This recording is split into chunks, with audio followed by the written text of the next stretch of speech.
Il y a pas de projet. Pour le moment, il y a aucun projet. J'aimerais bien Montiaga. D'ailleurs, je me demande comment Tebboune, s'il était vraiment un bon président, il aurait investi dans un nouveau complexe GNL. On aurait dû investir les 3 milliards et demi de dollars que nous avons consacrés pour une partie du train. Pour une grande partie du train entre Béchar et Rajbilet. Si on les avait investis dans un nouveau complexe GNL, dans le renforcement de notre capacité de production de GNL, aujourd'hui le GNL il a battu des records entre 20 et plus de 25 dollars par million de BTU sur les marchés asiatiques et sur les marchés européens, on aurait engrangé des sommes phénoménales. Mais moi, je demande, ça fait 5 ans depuis que Tebboune est arrivé au pouvoir, et moi, je le supplie de ne pas bloquer les investissements comme il a fait dans les projets pétrochimiques, dans les secteurs pétrochimiques et dans le domaine des hydrocarbures, comme il l'a fait entre 2020 jusqu'à 2023. Et d'arrêter de gaspiller de l'argent dans des projets de mines qui ne servent à rien, qui n'ont pas de valeur ajoutée, et de concentrer les finances du pays et de les mettre à la disposition du secteur de la pétrochimie. La pétrochimie, pour moi, c'est le gaz et ses dérivés, les productions du pétrole et leurs dérivés. Si on a fait cette stratégie-là, si on avait fait des investissements importants, on serait aujourd'hui les rois du pétrole et les rois du gaz. Mais Tebboune, il a fermé le gazoduc Maghreb-Europe. Il y a un pays gazier qui ferme un gazoduc. Au moment où il y a une crise mondiale autour du gaz, Abdelmajid Tebboune il a fermé le gazoduc Maghreb-Europe. غلق un gazoduc. Mais هذا إنسان يديرها، إنسان يخمم، إنسان qui pense aux intérêts de son pays, quelqu'un qui maîtrise vraiment les clés de l'économie mondiale. Il va fermer un gazoduc juste parce qu'il passe par le Maroc. J'impose des nouveaux tarifs, je fais payer les Marocains davantage de gaz, je renégocie les droits de passage, je facture le gaz qui passe par le Maghreb encore beaucoup plus cher, mais je ne ferme pas ce gazoduc. D'autant plus que nous avons un grand projet qui est le gazoduc transsaharien. Ça fait 4-5 ans dont on parle. Ça fait 4-5 ans. Il n'y a pas eu d'avancée. Bon, le gazoduc transsaharien, on en parle depuis les années 80. Mais 2009-2010, il a pris un coup d'accélérateur. Avec Tebboune, chaque année, on nous parle du transsaharien gazoduc. Et ben le gazoduc transsaharien, voilà, il n'a pas été du tout le TSGP, on appelle le TSGP, le transsaharien gazoduc pipeline, un TSGP, il n'a pas été réalisé. Ça, c'est un projet sérieux, il traîne. Vous imaginez, il traîne. On a des investissements, on est en train de vous préparer une émission sur le hélium. Aujourd'hui, dans les pays développés, les smartphones, les ordinateurs, tous les équipements électroniques ou informatiques qui ont besoin d'une puce sont tout simplement chers, et leur prix augmente significativement parce que l'hélium, qui est un dérivé du gaz, qui est utilisé pour la fabrication des puces ou de certains composants de ces équipements, de ces smartphones, de ces équipements informatiques et technologiques, eh ben, le gaz manque parce que le premier producteur au monde, c'était le Qatar. Le Qatar, il est impacté par la guerre qui a été qui a été lancée contre l'Iran. Il ne peut pas livrer l'hélium et le gaz comme il se doit. L'Algérie aurait pu investir dans le développement de l'hélium. Au lieu de se renforcer dans la pétrochimie, Tebboune travaille sur des projets chimiques, l'hydrogène vert. Tout le monde parle de l'hydrogène vert. On veut, Zama, vendre de l'hydrogène vert. C'est des projets intéressants, mais pour le moment, ils sont utopiques. De l'hydrogène vert, il n'y a aucune preuve de rentabilité ou que son utilisation sera généralisée, ça sera efficace. L'hydrogène vert, pour le moment, c'est une hypothèse. Tu ne fondes pas ton avenir économique sur une hypothèse. Tu fondes ton avenir économique sur ce qui est palpable, sur ce qui marche, sur ce qui est précieux. Ce qui est précieux, on le sait, toutes les études le démontrent, d'ici 2050, le pétrole et surtout le gaz, le pétrole on va peut-être diminuer un petit peu avec la décarbonisation de l'économie, des économies occidentales, des économies du monde occidental et de l'Europe, n'en demeure pas moins que le gaz sera extrêmement sollicité. Et même le pétrole, il ne va pas péricliter avant 2050. Beaucoup d'experts et beaucoup d'études, d'expertises sérieuses le disent. Donc je reste dans la pétrochimie. On n'a fait aucun investissement avec la pétrochimie. On a bloqué tous les projets qui étaient à l'époque de Bouteflika. Le projet de la raffinerie de Hassim Saoud, il traîne. Le projet polypropylène avec des dérivés du gaz pour la fabrication des plastiques et tout ce qui est matière plastique avec Total à RSE, il a été bloqué. Le projet du phosphate Au lieu de faire le phosphate Bessa pour les engrais, il a été bloqué. Fercial, depuis qu'elle a été rachetée, depuis qu'on s'est débarrassé des Espagnols, elle est devenue 100% étatique. C'est une catastrophe. Ces exportations ont diminué de façon catastrophique et elle est plus à l'arrêt qu'autre chose. C'est une entreprise, alors qu'elle était prospère, elle est devenue aujourd'hui déficitaire et dans une mauvaise situation financière. Et je peux continuer. Et je peux continuer à donner des multiples exemples. Les projets d'exploration, de boosting, de certains gisements, les projets avec dans pas mal de secteurs, que ce soit Askik Daoula, Arzieu, énormément de projets pétrochimiques ont été bloqués. ما كاش تبون حبس كلش Monsieur Blocage حبس كلش. Il nous parle du fer, de Rajbilet, du zinc, de Bjaya, on en parlera à Mizoul, etc., qui sera une catastrophe écologique. Il mise sur des projets irréalistes qui ne rapportent pas beaucoup d'argent, alors que les projets qui rapportent de l'argent, comme la pétrochimie, le phosphate, ont été bloqués. On n'a pas de port. On n'a même pas un grand port digne de ce nom.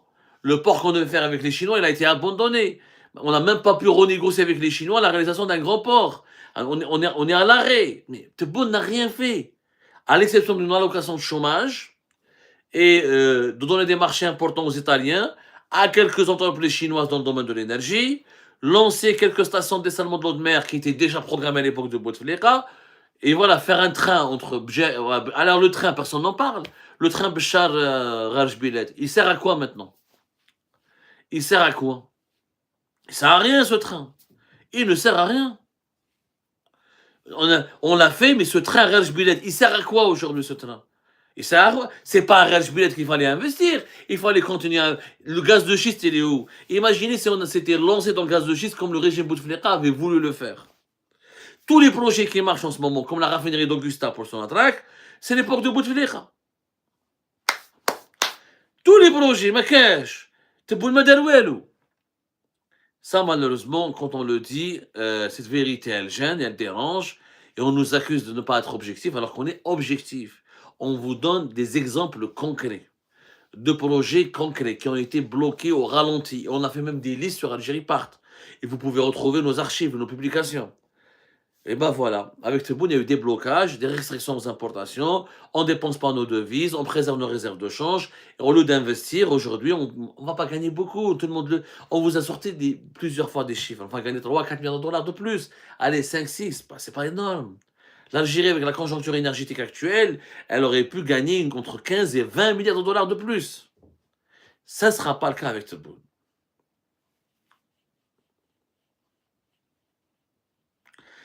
Allez, je m'attends à une autre question. Voilà, les mines de plomb de Tala Hamza, on en a déjà parlé, on va en parler, voilà, je parlais de ça, du zinc, etc.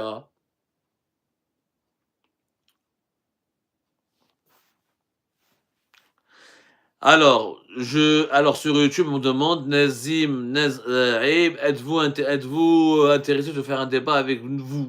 Moi, je ne peux pas débattre avec moi-même. Tu veux dire, est-ce que je peux faire un débat avec toi-même?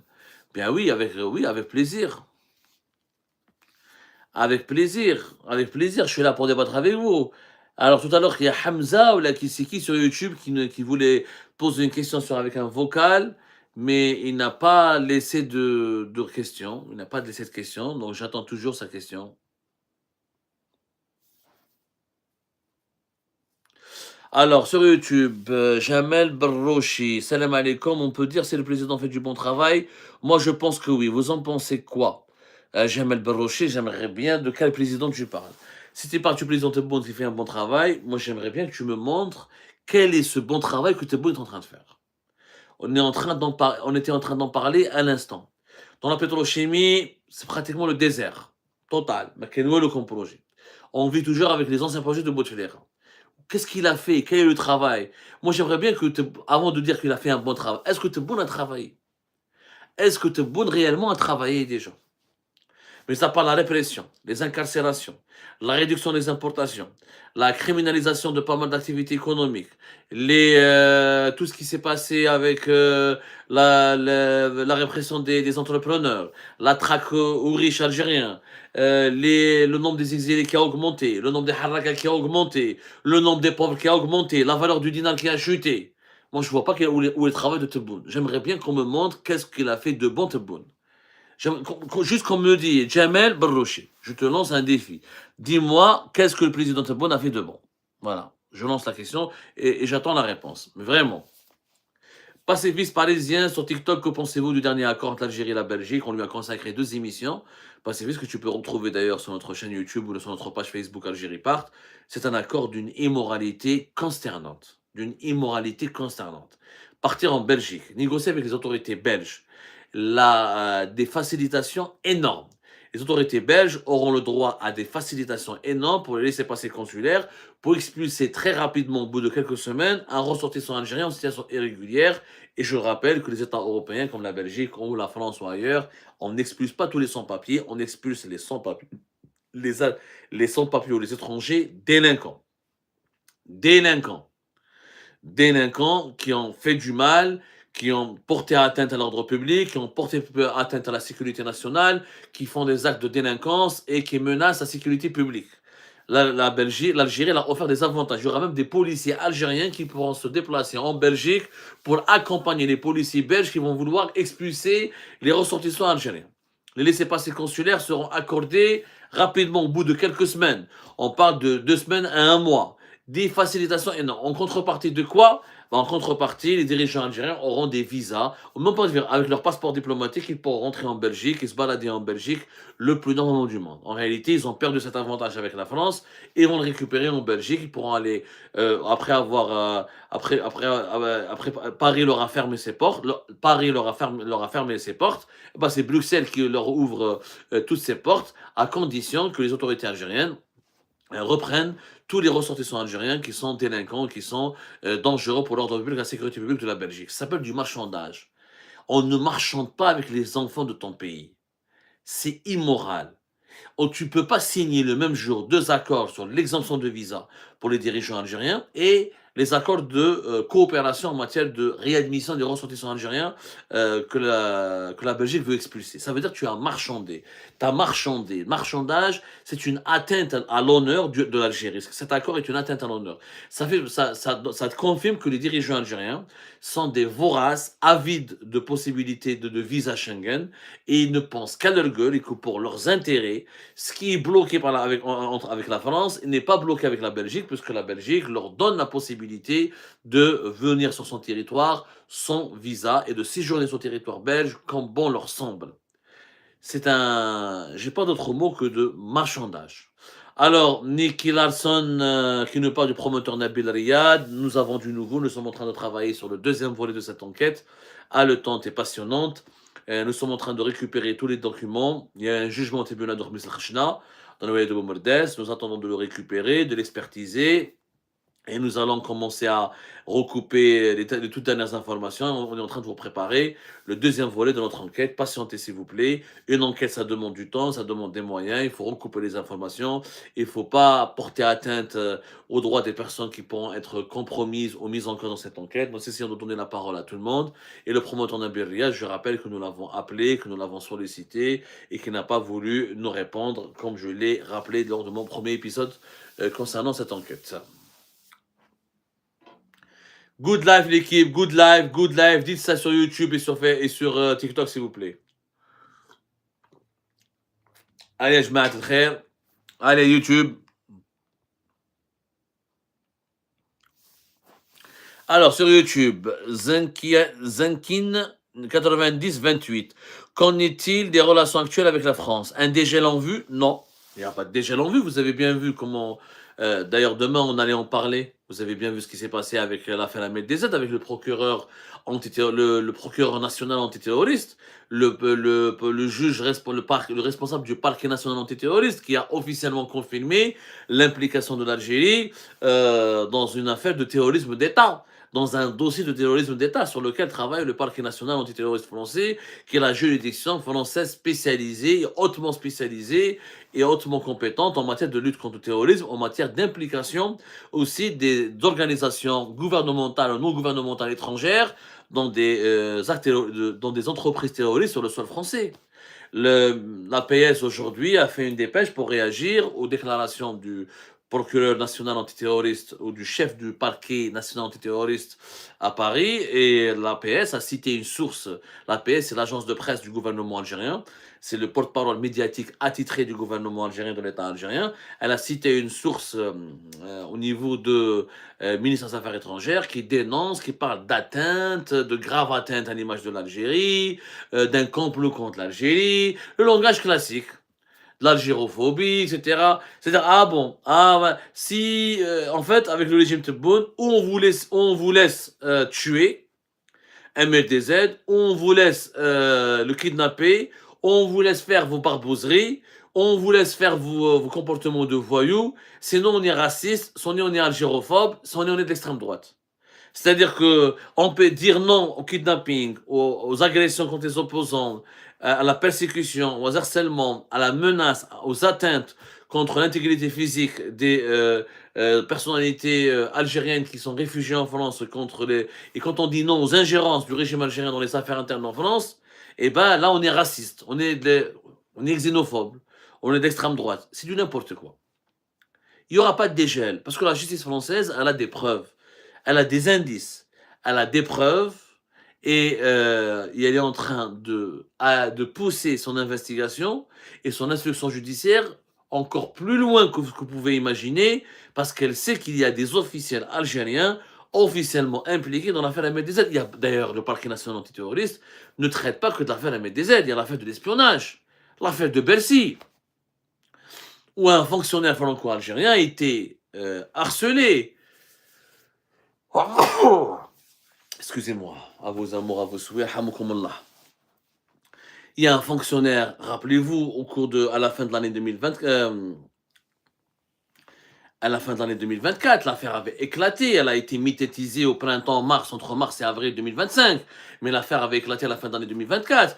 Les services secrets français ont arrêté un espion algérien, un cadre franco-algérien qui a espionné, qui a récupéré des documents officiels, qui a espionné des fichiers de l'administration française pour les transmettre aux services secrets français, aux services secrets algériens, pardonnez-moi, à travers la personne de Houssam Eddin Bouaziz, qui est le vice-consul d'Algérie au consulat d'Algérie, le vice-consul au niveau du consulat d'Algérie de Créteil, et qui est un lieutenant-colonel des services secrets algériens. Et cet espion a été victime d'un chantage à la sextape, d'un chantage tout court, d'intimidation. On a vu, il a fait une apparition floutée sur complément d'enquête récemment quand il a été publié. Il n'y a pas que l'affaire MLDZ, il y a l'affaire d'espionnage. Les autorités algériennes ont été prises en flagrant délit d'espionnage en France. Alors, inversons les rôles.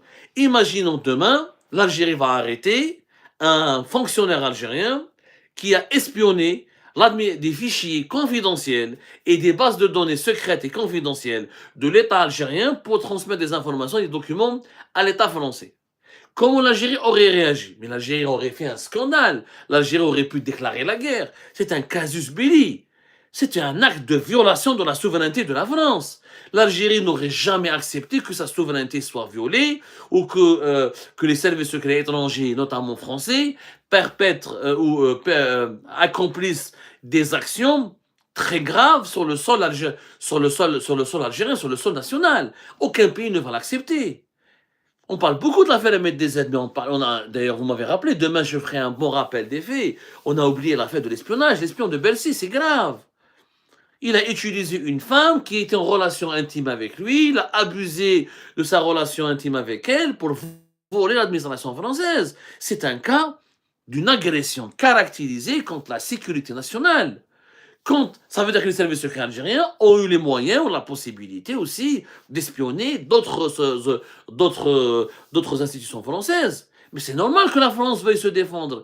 Comme moi si l'Algérie, si mon pays avait été victime d'opérations d'espionnage ou d'opérations de barbouzerie accomplies par les services secrets français sur le sol algérien, je les aurais dénoncés. Je n'aurais pas du tout, je n'aurais jamais accepté, je n'aurais jamais toléré cela. Donc voilà où est l'état de la situation actuelle. Alors sur TikTok, on me dit le général Belgassem Al-Alibi.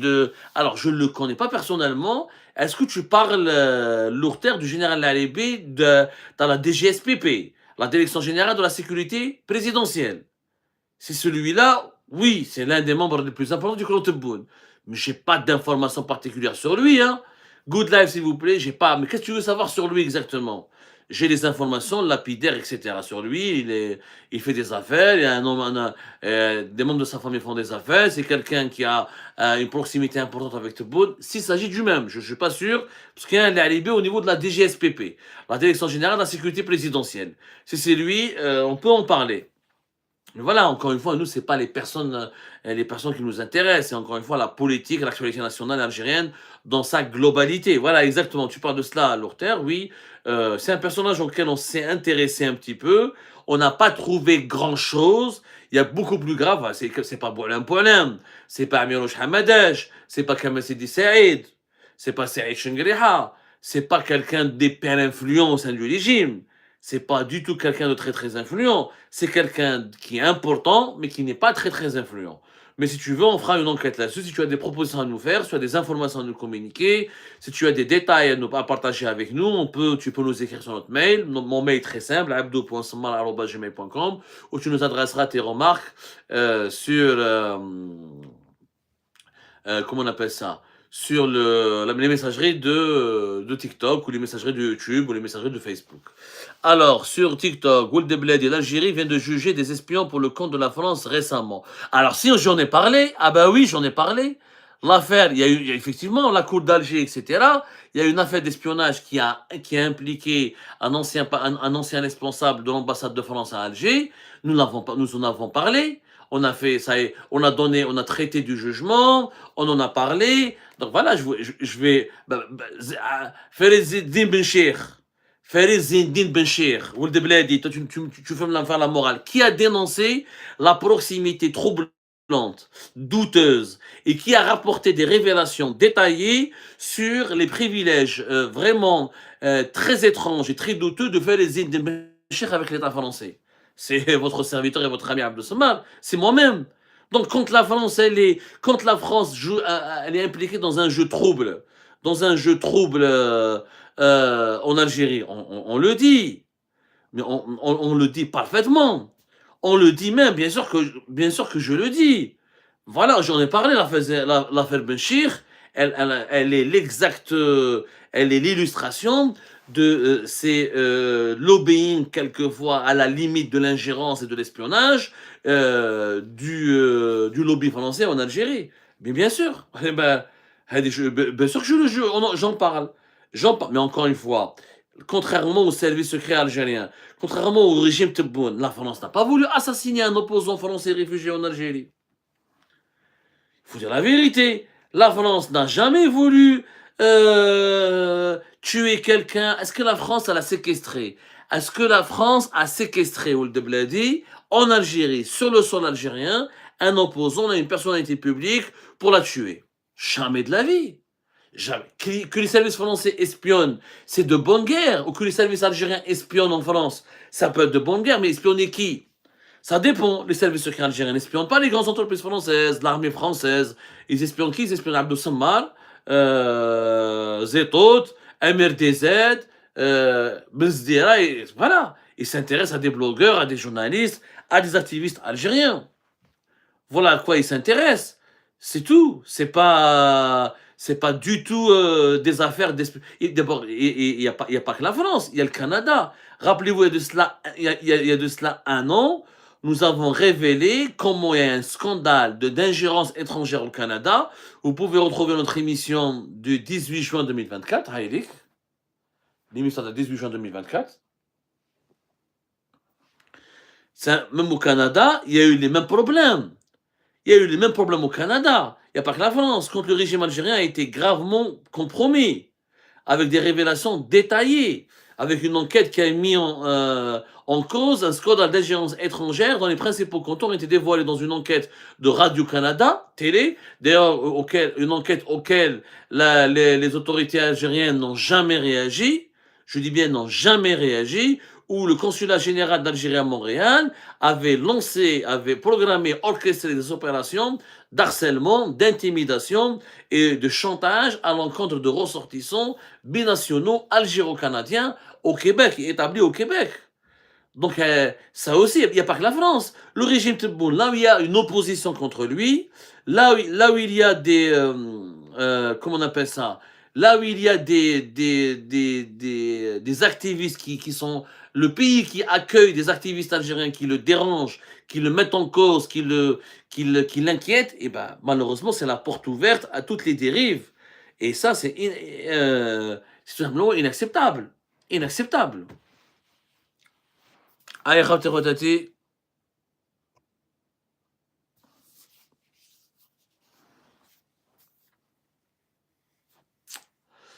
Alors, Marsimra au niveau à YouTube, Marsimra qui nous parle de Nabil Riyad. Nabil Riyad a refusé de répondre à notre question pour l'enquête sur Riyad City. L'enquête, le deuxième volet de l'enquête sur Riyad City, elle est en cours de préparation et nous allons la publier dans les jours à venir. Nous sommes en train de travailler sur ce sujet-là en recoupant nos dernières informations et en expertisant les derniers documents que nous avons pu obtenir. Soyez patients, s'il vous plaît. Soyez patients. Allez, YouTube, il faut monter en puissance YouTube. Allez YouTube, des questions. Alors, sur YouTube, j'ai une question importante sur TikTok. Je reviendrai sur Alpha Z. Il faut faire de la détabounisation. Merci beaucoup. De la détabounisation. Je suis tout à fait d'accord avec Alpha Z sur YouTube. La nécessité de tourner la page de Tebboune très rapidement pour l'Algérie. On va en parler. Juste un moment. Abdou, qui sont les pro-Tebboune, les binationaux? Sur TikTok, la question m'a été posée à l'instant. Je dirais que malheureusement, il y a une grosse différence au niveau de la perception politique et de la situation politique, de la situation économique en Algérie par nos amis et nos frères et sœurs binationaux. Les binationaux algériens n'ont pas du tout la même perception que nous, les nationaux. Les binationaux ont vécu en France.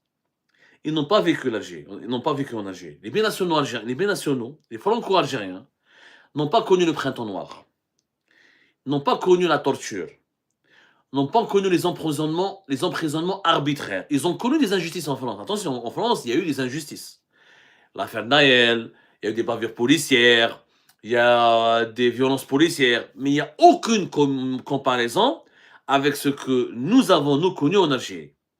Par exemple, ce qu'on a connu en Kabylie, notamment avec le printemps noir, ce qu'on a connu durant la décennie noire, ce qu'on a connu avec la répression de 2011 contre le printemps arabe a cherché à s'installer en Algérie, avec le mouvement Baraka de 2014, avec le Hirak, ce qui a suivi la grande répression politique qui a été lancée contre les libertés publiques individuelles après le Hirak.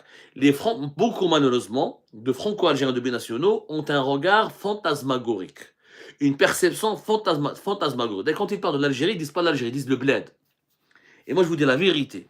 J'ai des amis, on va dire une partie de ma famille, une grande partie de ma famille, pour ne pas dire la plus grande partie de ma famille, la meilleure partie de ma famille, la plus belle partie de ma famille, aujourd'hui sont des franco-algériens. Et quand ils disent le bled, ça m'énerve. Moi, aujourd'hui, c'est l'Algérie. Ça s'appelle pas le bled, ça s'appelle l'Algérie. Où ils parlent en verlan. Ils disent de blé, de blé. Je sais pas si vous maîtrisez un peu le verlan, etc. Ils ont une perception par rapport à leurs origines de l'Algérie. Pourquoi l'origine, c'est le bled, c'est la terre natale des parents, etc. C'est la terre des valeurs, c'est les racines culturelles, etc. C'est le pays idéalisé à travers l'oralité de leurs parents, de leurs grands-parents, à travers le récit qui leur sont communiqués par leurs parents, etc., par leurs grands-parents, et ils ont une vision totalement différente de l'Algérie. Donc, comme ils n'ont pas vécu en Algérie, comme ils ne sont pas impliqués, dans la vie politique algérienne, dans les problèmes politiques et économiques algériens, et comme ils ont des problèmes d'intégration, qui sont confrontés à la montée en puissance de l'extrême droite, à la montée des lobbies médiatiques qui critiquent énormément, qui épinglent la communauté maghrébine, notamment la communauté algérienne, qui est la plus grande communauté, qui est le pilier de la communauté maghrébine en France, et qui est pratiquement le cœur battant de la communauté musulmane en France. Donc, par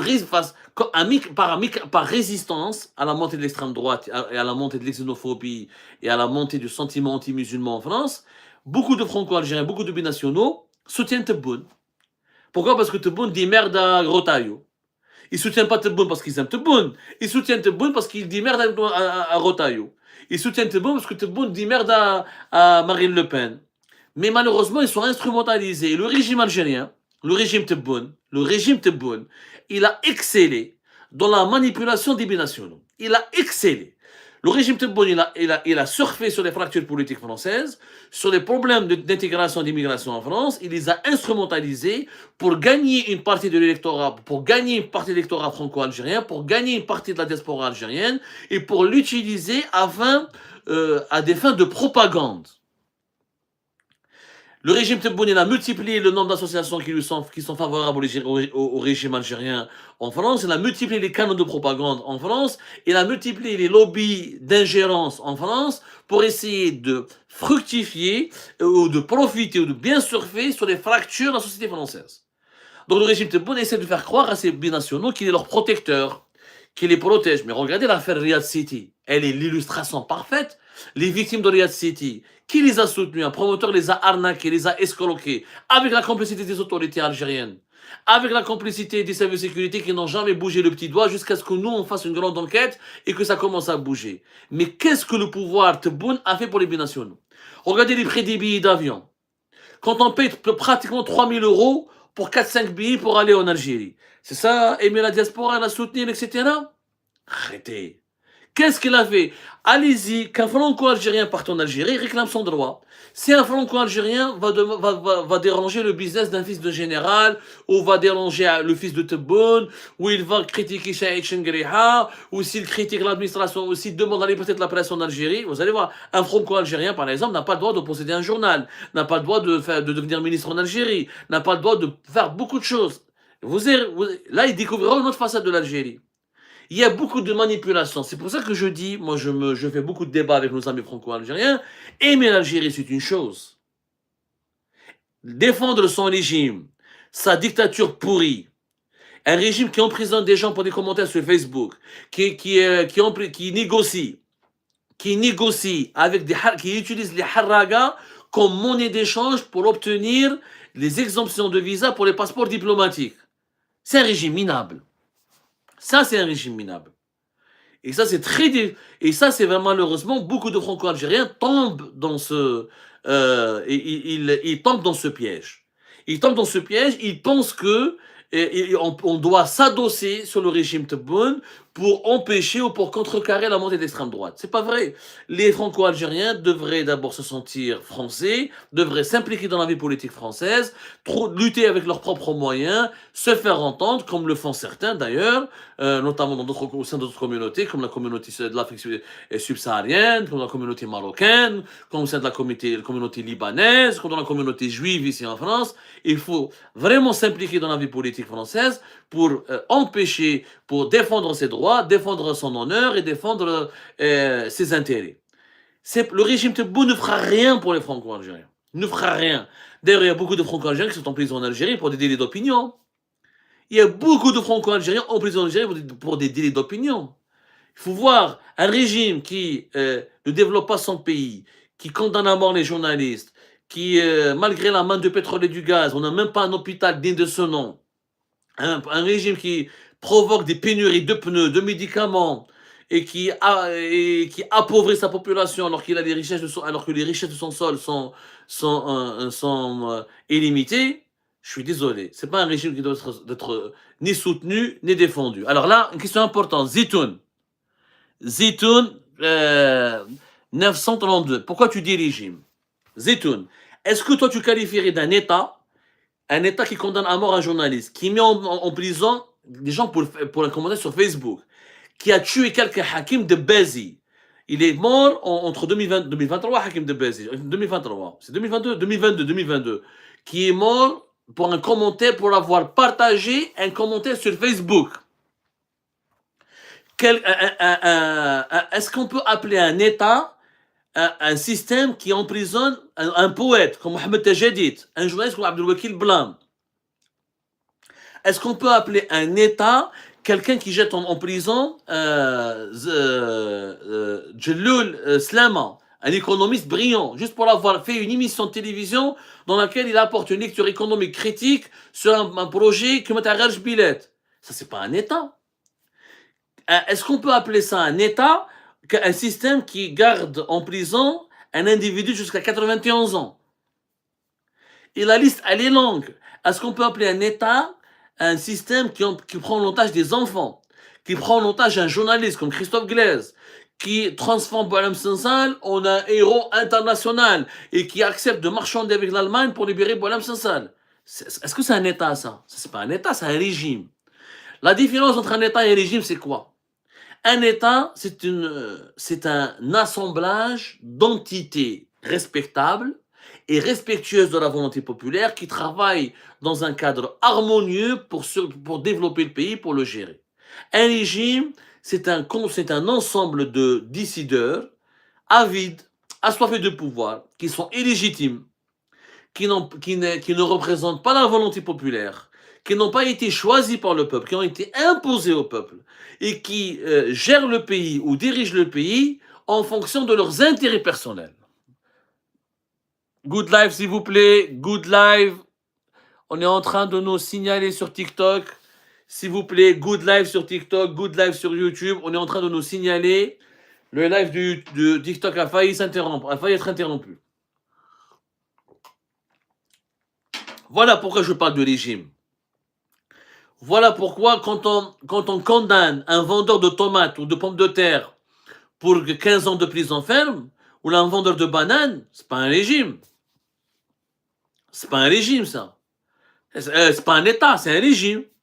C'est pas un État. Quelqu'un pour un commentaire sur Facebook, il va en prison. Pour une story, un chanteur, Mohamed Benchenet, pour une story, il a été condamné à la prison.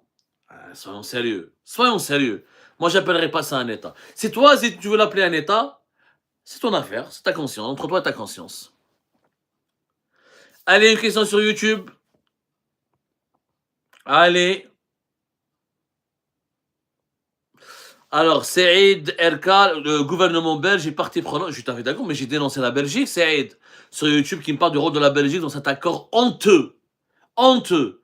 Le marchandage de la dignité humaine. On vous offre on vous enlève les visas, on vous offre le droit d'accéder au territoire belge, on vous offre le droit de séjourner sur le territoire belge, et en contrepartie, prenez vos migrants. Débarrassez-nous de vos migrants. Débarrassez-nous de cette racaille, de cette merde. Prenez votre merde et venez, et vous et vos enfants et vos femmes et vos épouses, restez en Belgique, séjournez en Belgique, le plus normalement du monde. Vous avez le droit de rentrer chez nous sans visa, et à condition que vous prenez, que vous nettoyez, vous réadmettez ou vous reprenez tous vos enfants.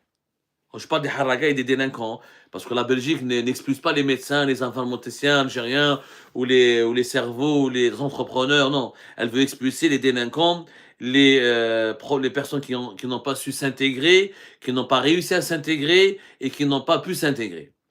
Faute de moralité, faute de probité, faute de compétences, faute de capacité tout court à apprendre la langue ou à s'adapter aux mœurs de la société belge. C'est tout. Mais c'est une honte. La Belgique, elle est naturellement complice. Cet accord est une honte. Je l'ai dit, il est choquant, il est bouleversant. On a fait du marchandage. Je l'ai dit dans 2 émissions. Je vous l'ai montré. Dans 2 émissions, je m'attends.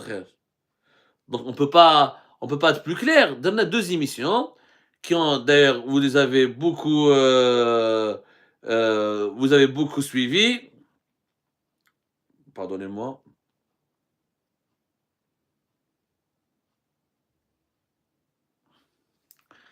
Vous les avez beaucoup suivis, je vais vous donner la date. On a expliqué le problème. L'accord avec la Belgique est une honte pour l'Algérie et pour la Belgique. Pour la Belgique. Mais la Belgique, elle dit quoi? La Belgique, pourquoi elle a scellé cet accord? C'est une négociation qui a duré 9 mois. Hein. La Belgique, elle a identifié la faiblesse des dirigeants du régime algérien. Le régime algérien veut quoi? Veut avoir des privilèges spécifiquement dédiés à sa classe dirigeante, les dirigeants algériens veulent des privilèges qui leur sont exclusifs pour eux, pour leur famille, pour leurs épouses, pour leurs maîtresses, pour leurs copines et pour leurs enfants. Voilà, première émission. Visa contre migrants, le deal immoral entre les dirigeants algériens et la Belgique. Ah, l'émission. Et on l'a partagé sur Facebook, sur TikTok et sur YouTube. Et on a expliqué que cet accord était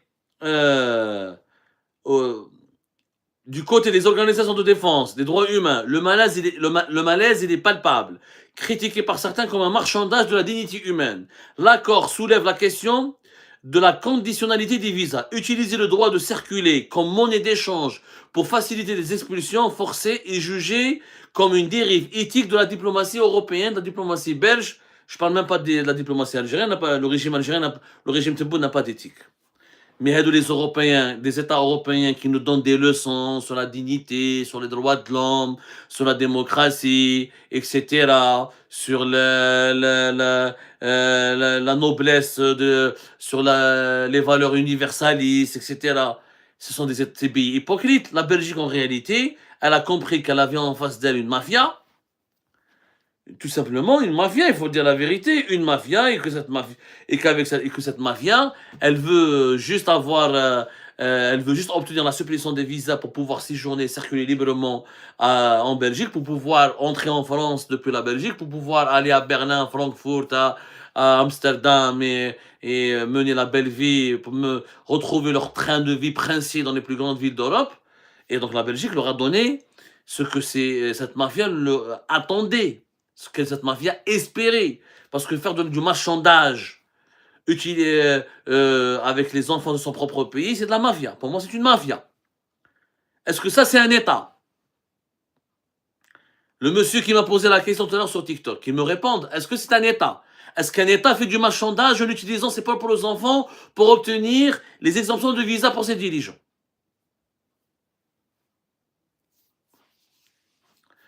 Oh, j'ai encore le con. Allez, encore une autre question, l'équipe. Nous avons dépassé 1 heure de live, hein. Ça a été intense. Ce live a été très intense. On va continuer un petit peu, on va s'arrêter dans 10 minutes. Et on va vous laisser vous reposer. Hein, parce que la journée de demain sera longue. On vous prépare quelques émissions importantes.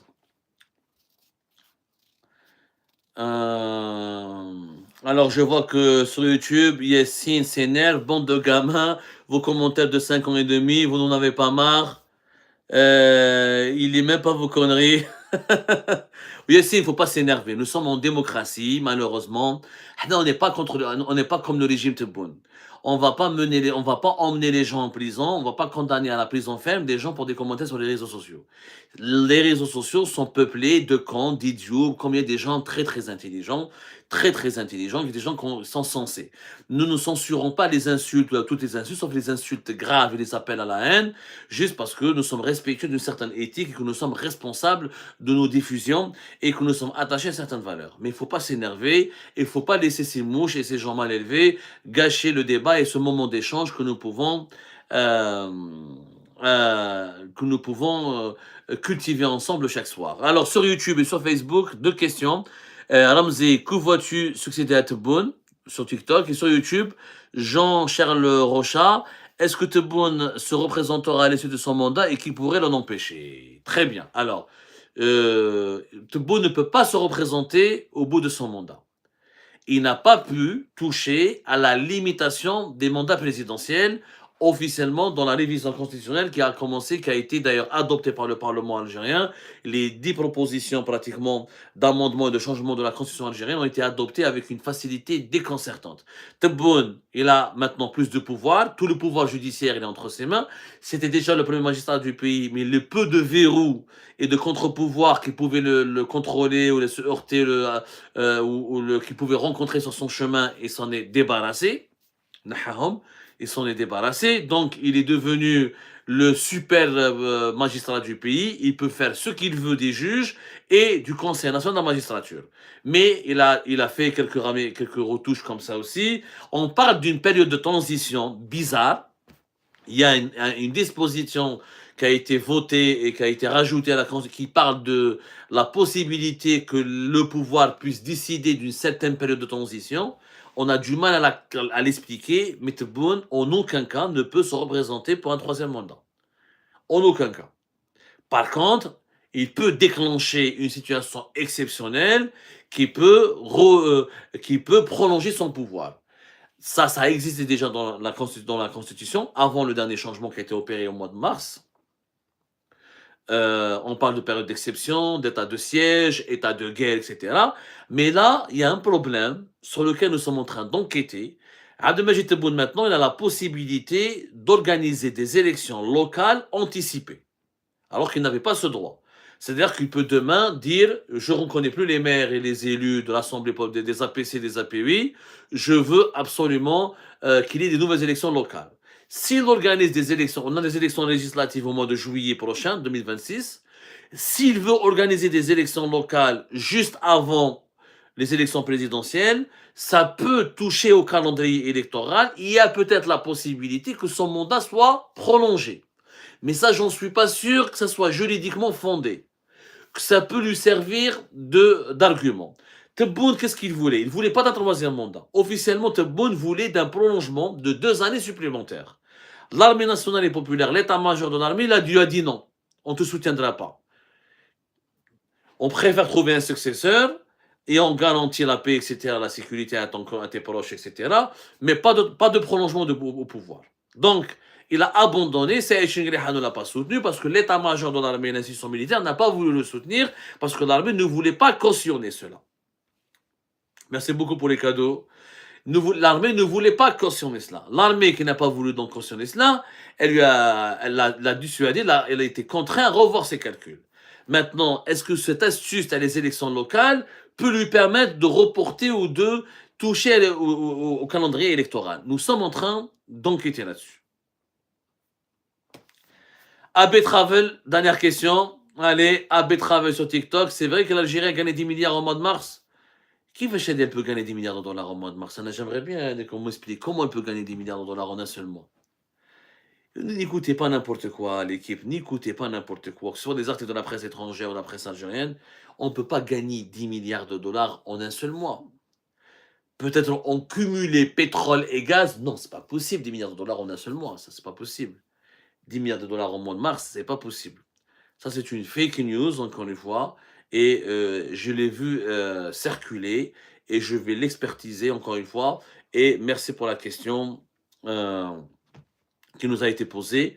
On va essayer de créer un concept de vérification, de fact-checking, de vérification des faits. On va prendre des grosses fake news qui circulent sur les réseaux sociaux, en Algérie, sur le web algérien, et au Maghrébin, au Marocain aussi, parce qu'il y en a beaucoup aussi au Maroc, en Tunisie et ailleurs, et on va essayer de les démentir et de les démanteler.